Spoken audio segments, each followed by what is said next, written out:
ఒకసారి గ్రామంలో ఉన్న 2 కుక్కలు హఠాత్తుగా అదృశ్యమయ్యాయి. కొన్ని రోజుల తర్వాత దేవత స్వయంగా ఓ గ్రామస్తుడి కలలో కనిపించి గ్రామస్తుల రక్షణ కోసం తన సమీపంలోని తప్పిపోయిన కుక్కల కోసం ఒక దేవాలయాన్ని నిర్మించమని కోరింది. దేవత చెప్పిన ఆజ్ఞను అనుసరించి కుక్కల కోసం ఆలయాన్ని నిర్మించారు. మిస్ అయిన కుక్కలను ఇక్కడ దేవుడిగా పూజిస్తారు. ఆలయం లోపల 2 కుక్కల విగ్రహాలను పూజిస్తారు. మన దేశం ఆధ్యాత్మికతకు నిలవు. ఇక్కడ దేవుళ్ళను మాత్రమే కాదు, పాము, పక్షులు, తేళ్లు, బుల్లెట్ వంటి అనేక వింత ఆలయాలున్నాయి. అలాంటి వింత ఆలయంలో కుక్కలకు ఆలయం. అవును, ఇక్కడ కుక్కను దేవుడిగా పూజించే దేవాలయం ఉంది.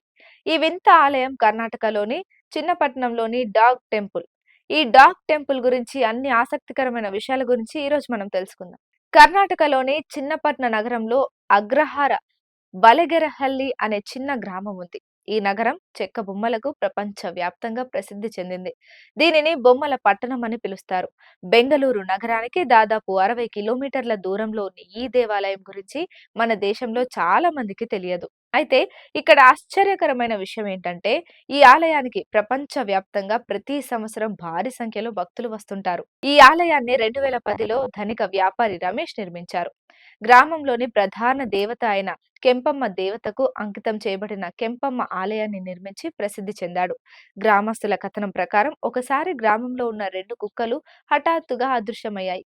కొన్ని రోజుల తర్వాత దేవత స్వయంగా ఓ గ్రామస్తుడి కలలోకి వచ్చి గ్రామస్తుల రక్షణ కోసం తన సమీపంలోని తప్పిపోయిన కుక్కల కోసం ఒక దేవాలయాన్ని నిర్మించమని కోరింది.